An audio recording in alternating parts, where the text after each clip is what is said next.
Welcome to Watch with Poppy. Today we're going to be talking about the winter finale of Once Upon a Time. So this episode was called Heroes and Villains, which I thought was really cool, right? Because I think for the last couple of seasons on Once Upon a Time, we've kind of been seeing that line between heroes and villains kind of blurred. And we're seeing that on both sides, right? I mean, you've got Regina and Mr. Gold, and then also a character like Mary Margaret on the other end of the spectrum who kind of had her like dark period. And I think that's one of the things I love about Once Upon a Time, that they're kind of blurring that line. I will say though, by the end of the episode, we see some pretty distinct villains who are on their way to Storybrooke. I'm super excited about that. This was a really good episode, you guys. There was some really great kind of resolution to a lot of the things that have been happening so far this season. And then some huge setup for what's going to be coming in the second half of the season. There were a lot of super emotional things that went on. So let's just talk about some of the huge moments from this episode. So let's talk about Mr. Gold and Belle first off. You guys, finally Belle's eyes have been opened. Obviously, a big part of the Beauty and the Beast story is that Belle sees something in the Beast. She sees this piece of goodness, this piece of humanity in him, and she's able to kind of draw that out. So in Once Upon a Time, we've kind of seen this love story between the two of them, and we get that she sees good in him and that she kind of really draws him towards that. But this season, I've talked about it over and over again. We've obviously seen that Mr. Gold is headed in the complete wrong direction, and Belle has seemed completely oblivious to that. This week's episode was the episode where she finally wakes up. We see some flashbacks, right, to the two of them, and we get that at one point Belle got kidnapped by a group of villains, by Cruella de Vil, Ursula, and Maleficent. Basically, the villains wanted this piece of magic that the Dark One had, and so they traded Belle for that. We get that this was the moment that Belle starts to kind of see some goodness in him. She starts to think that, okay, maybe there is something in there. Maybe he really does care. Now, flashback to the present time in Storybrooke, and Belle and Henry are rumbling around in the shop looking for something, when all of a sudden she finds this thing that he traded her for, and she realizes that he didn't really give up anything. Now, on a side note, I just want to mention that I also thought that scene was funny because Henry kept calling her grandma, and it was just kind of weird and kind of hilarious. So we get what Mr. Gold is up to, and basically, in the end, right at that moment when he's getting ready to crush Hook's heart, Belle shows up, and she grabs the dagger, and she's in charge. I loved that moment when she's holding the dagger and she tells him, now take us to the town line because we need to be alone for what comes next. Belle was kind of a badass in this episode. Finally, you guys. It was so sad though, right? So he takes them to the town line and she basically tells him I'm finally realizing that your true love is power. And you get that Rumpelstiltskin does love her, and I think there was that moment when she got kidnapped in the flashback where you see that he does save her, because I do think he does love her. But Belle's point is that he loves power more, and I think that is so true. It was just a heartbreaking little scene. You guys know that I'm not the hugest Belle fan, but at the same time, it's I get she loves him, and so it was so heartbreaking to kind of watch her realize that this thing that she'd been fighting for, she'd been fighting for this piece of humanity and goodness in him. She finally gets to the point where she realizes that she's kind of been fighting in vain, and she's been fighting for something that's probably not there as much as she thinks it is. It was a horribly sad scene. And basically, she uses the dagger to force him to cross the town line, which of course we know means that he can never come back to Storybrooke. Now, of course, we know this is Mr. Gold, and this is Once Upon a Time. And what would Once Upon a Time be without Mr. Gold? So I'm sure he's going to figure out a way to come back. By the end of the episode, we get that he's working on that, and that when he comes back, he's bringing the villains with him. I was so excited to see, Maleficent and Ursula and Cruella de Vil. I just really can't wait to kind of see what role they're going to play and what their plan's going to be in the second half of the season. Let's talk about some more heartbreak, right? Let's talk about Outlaw Queen. So the Snow Queen is gone, right? And so Regina is able to put Marianne's heart back into her body, which wakes her up. I've decided that Robin, Regina, and Marianne are the most well-adjusted adults ever, right? Because at one point, Marianne comes to Regina and tells her, look, I know what's going on. I see the way that Robin looks at you. I know he loves you.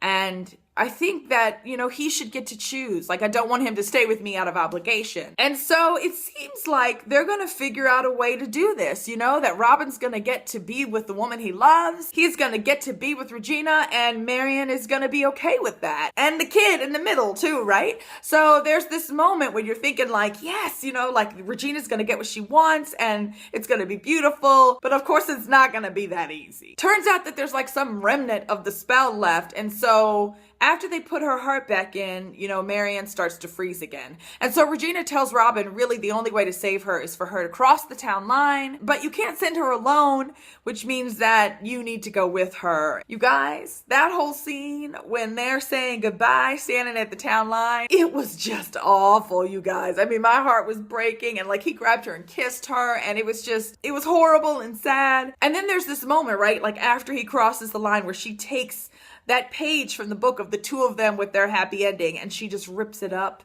and drops it and like walks away. And it's just like, oh, poor Regina. By the end of the episode though, there was kind of this glimmer of hope. So this kind of random mansion that's out in the middle of the woods that we've seen a lot this season, we get that it's owned by a powerful sorcerer. Mr. Gold kind of drops that knowledge in this episode. So Henry kind of rumbles around in the mansion and he finds this library. At the end of the episode, we see him bring both Emma and Regina to the library, and we get that it's full of fairy tale books. It's full of these books, but they're all blank. And so we get that maybe this powerful sorcerer is actually the author. I loved it though, right? Because Emma is really invested in helping Regina get her happy ending. And so she joins in on Operation Mongoose. And I was kind of excited by that, to kind of see the three of them kind of like united. And it seems like that's what they're going to be doing in the second half of the season. Obviously, we get that Robin is not gone for good. I mean, he just better not be. As much as Mr. Gold is not gone for good, I'm sure that Robin's going to be back as well. So I'm very excited to kind of see how that plays out. Now let's talk about one of my favorite moments of this episode. Let us talk about Captain Swan. You guys, my little shipper heart was just very happy this episode. Obviously, we get that Mr. Gold has been controlling Hook for a while now. There's this moment in this episode where we see Hook and Emma having this conversation, and we get that Mr. Gold is controlling every bit of it. Like, he's using Hook's heart to even like make him speak the words that he wants him to speak. Like, he's just controlling him completely. Emma totally gets that something weird is going on. And at one point, Killian even kind of like grabs her arm like he's trying to fight it, but he can't. So then, we get to the point where Mr. Gold wants to kill him, and then obviously Belle shows up to stop that. And Hook gets his heart back. And then we flash to this moment where we see that Emma has his heart, and he's kind of given that to her so she can put it back. But it was so awesome, right? Because it was like the instant that she shoves his heart back in, he just grabs her and like passionately kisses her. And it was just it was awesome. Like, I mean, like, I'm like a little 14-year-old girl, like calling my friends on the phone, like, did you see that? It was amazing. I can't express to you how much I really enjoyed that moment, you guys. I mean, like, it just was so romantic. And you get, right, like, all these times that he's been kissing her without his heart. Like, that is just, it's been without his heart, right? And he gets his heart back, and the first thing he wants to do is just grab her and, like, show her how passionate he is about her. I just love him. And I just love them together. Go, Captain Swan! I wanted to point out one other little scene that I thought was kind of interesting. That moment, right, at the town line when Robin is getting ready to leave, and Regina is sitting in the car, and Mr. Gold gets in the car with her, and they have this little conversation. And he basically talks to Regina about happy endings and about the fact that she needs to just take her happy ending. She needs to stop waiting for it to happen, and she needs to take it. I thought it was really interesting, right? Because the idea of what he's saying, I thought was not necessarily a bad thing. I think you could take it in a good way, but you could also take it in a bad way, which is obviously what he was trying to do by like manipulating people and all this stuff. But it was also kind of like this pep talk for Regina. Like, you gotta stop sitting around and waiting. You need to go out there and you need to make it happen. You need to go out there. You need to do what you need to do so that you can get your happy ending. So I thought it was kind of a unique little twist that he ends up giving her this pep talk, when in reality, he's probably trying to just get her to like do something evil. I mean, he's pretty much trying to get her to just kill Marion, because then all of her problems are over. But I think the whole idea of what's coming, the whole idea that her and Henry and Emma are headed off to go find the author. I mean, that is really her taking her own happy ending. That's her kind of like going out there to get it. So yeah, I thought that was really kind of interesting. Winter finale, you guys, which means obviously we have a horribly huge break which sucks. But I'm kind of excited, for what's coming in the second half of the season. I will be excited for the villains to come. I'm really interested to find out kind of what Mr. Gold's end game is. Like if he comes back with the villains, what is his goal? What does he want? So yeah, you guys, really good episode. Really good winter finale. I can't wait for what's coming, but I guess I'm gonna have to. So there you go. Okay, you guys, that's it for me today. Would love to hear what you guys thought about this winter finale. Don't forget to tell me about that down in the comment section below. And I'll see you guys again really soon. Bye-bye.